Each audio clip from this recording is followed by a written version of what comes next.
പണ്ടൊരു ഇരുണ്ട കാലഘട്ടമുണ്ടായിരുന്നു. നമ്മുടെ നാട്ടിൽ പൊതുവഴിയിലൂടെ നടക്കാൻ താഴ്ന്ന ജാതിക്കാർക്ക് അയിത്തം കൽപ്പിച്ചിരുന്ന ഇരുണ്ട യുഗം. പൊതുവഴിയിലൂടെ നടന്നുപോയ താഴ്ന്ന ജാതിക്കാർ ക്രൂരമായ ശിക്ഷകൾ ഏറ്റുവാങ്ങിയിരുന്ന ഒരു കാലം. അപ്പോഴാണ് നഗരത്തിലെ തെരുവിലൂടെ രണ്ട് കാളകളെ കെട്ടിയ ഒരു വില്ലുവണ്ടി മണിമുഴക്കിക്കൊണ്ട് പാഞ്ഞു വരുന്നത്. പ്രമാണിമാർ മാത്രം ഉപയോഗിച്ചിരിക്കുന്ന ആ വില്ലുവണ്ടിയിൽ രാജാവിനെ പോലെ വരുന്നയാളെ കണ്ട് കൂടി നിന്നവർ ഞെട്ടി. മേലാളന്മാരെ പോലെ വെള്ള അരക്കയ്യൻ ബനിയനും മേൽമുണ്ടും തലപ്പാവും അണിഞ്ഞ് വണ്ടിയിൽ വന്നത് ഒരു അധകൃതനായിരുന്നു. വണ്ടി തടഞ്ഞ് ആ ധിക്കാരിയെ പിടിച്ച് കെട്ടാനായി തമ്പുരാക്കന്മാരുടെ ഗുണ്ടകൾ പാഞ്ഞു വന്നു. വണ്ടിയിൽ നിന്ന് ചാടി ഇറങ്ങിയാൽ ധൈര്യത്തോടെ തന്നെ നിന്നു. മീശ തടവിക്കൊണ്ട് അയാൾ അരയിൽ നിന്നെടുത്ത കഠാരയുമായി അവരെ നേരിട്ടു. ഗുണ്ടകൾ എല്ലാം ഓടി ഒളിച്ചു. ആ ധിക്കാരിയുടെ പേര് അയ്യങ്കാളി എന്നായിരുന്നു. മഹാത്മാ അയ്യങ്കാളി. ജാതി കോമരങ്ങളെ വിറപ്പിച്ച ആ സംഭവം ചരിത്രത്തിൽ വില്ലുവണ്ടി യാത്രയെന്ന് അറിയപ്പെട്ടു. ഇന്ന് മഹാത്മാ അയ്യങ്കാളിയുടെ ഓർമ്മ ദിനമാണ്. എന്നാൽ ഓർമ്മ ദിവസങ്ങളിൽ മാത്രം അനുസ്മരിക്കേണ്ട ഒരു പേരല്ല അയ്യങ്കാളി എന്നത്. കീഴ്ജാതി എന്ന് മുദ്രകുത്തപ്പെട്ടവർക്ക് വേണ്ടി അയ്യങ്കാളി നടത്തിയ പോരാട്ടങ്ങൾ കേരള ചരിത്രത്തിൽ സ്വർണ്ണ ലിപികളിൽ എഴുതി വെക്കേണ്ടതാണ്. സഞ്ചാര സ്വാതന്ത്ര്യം,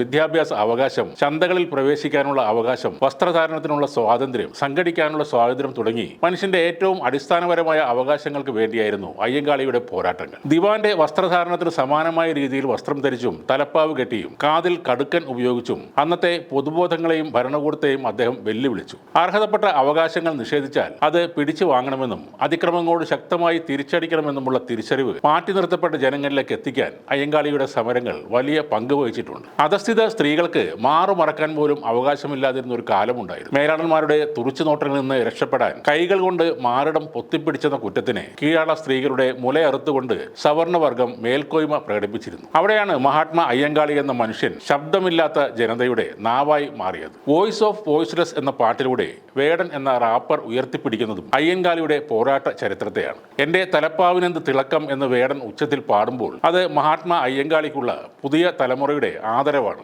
കഴിഞ്ഞ ദിവസം ലോകത്തിലെ ഏറ്റവും വലിയ പുരസ്കാരമായ ബിഗ് ബോസ് അവാർഡ് നേടിയ അഖിൽ മാരാർ ഒരു ചോദ്യം ചോദിച്ചിരുന്നു. ദളിതരുടെ ഉന്നമനത്തിനായി വേടന് പ്രോഗ്രാം ബുക്ക് ചെയ്ത് കൊടുത്താൽ മതിയോ? 5 ലക്ഷത്തിൽ നിന്നും 25 ലക്ഷത്തിലേക്ക് പ്രോഗ്രാമിന്റെ തുക വർദ്ധിപ്പിച്ചാൽ ഈ നാട്ടിലെ ദളിതർ രക്ഷപ്പെടുമോ? വേടൻ പാടുന്നത് അവന്റെ ജീവിതത്തിൽ അനുഭവിച്ച കുറെ കാര്യങ്ങളും കൂട്ടിച്ചേർത്താണ്. വേടന്റെ പരമ്പര അനുഭവിച്ചുകൊണ്ടിരിക്കുന്ന അവഗണനകളെ കുറിച്ചാണ്. അതിനെക്കുറിച്ചാണ് അയാൾ പാടുന്നത്. പിന്നെ വേടന്റെ പ്രോഗ്രാമിന് കാശ് കൂടുതൽ കിട്ടുന്നുണ്ടെങ്കിൽ അത് കാണിക്കുന്നത് അയാളുടെ ജനസമ്മതിയെയാണ്. വേടനെ കാണാൻ, വേടന്റെ പാട്ട് കേൾക്കാൻ ആളുകൾ തിങ്ങിക്കൂടുന്നത് മാരാർക്ക് വേദന ഉണ്ടാക്കുന്നുണ്ട്. മാരാർ എന്നത് സ്വന്തം പേരിനൊപ്പം വെച്ച് ജീവിക്കുന്നവർക്ക് വേടൻ പാടുമ്പോൾ തീർച്ചയായും വേദന തോന്നും. വരേണ്യവർഗത്തിന് ഒത്താശ ചെയ്തു കൊടുത്തിരുന്ന ഒരു ജാതിപ്പേര് ചുമന്നു നടക്കുന്നവൻ പരിഹസിക്കുന്നത് ചോര വീർപ്പാക്കി ജീവിച്ച ഒരു ജനതയുടെ പിന്മുറക്കാരനെയാണ്. ഗാന്ധിജി 1937 ജനുവരി 14 ബംഗാളൂരിൽ ചെന്ന് അയ്യങ്കാളിയെ കണ്ടിരുന്നു. മിസ്റ്റർ അയ്യങ്കാളി, ഞാൻ നിങ്ങൾക്ക് വേണ്ടി എന്ത് ചെയ്യണം എന്ന ഗാന്ധിയുടെ ചോദ്യത്തിന് അധസ്ഥിതരിൽ നിന്ന് 10 BA-ക്കാരെ കണ്ടിട്ട് വേണം എനിക്ക് മരിക്കാൻ. ഇതായിരുന്നു അയ്യങ്കാളി നൽകിയ മറുപടി. 1941 ജൂൺ 18 77-ാം വയസ്സിൽ അയ്യങ്കാളി അന്തരിച്ചു. ഇന്നും അയ്യങ്കാളിയെ ഓർമ്മപ്പെടുത്തുന്ന രീതിയിൽ ദളിത് സമുദായത്തിൽ ആരെങ്കിലും സംസാരിച്ചാൽ, വേടൻ പാടിയാൽ അത് കുറെ പേരെ അസ്വസ്ഥരാക്കുന്നു. അത് തന്നെയാണ് മഹാത്മാ അയ്യങ്കാളിയെ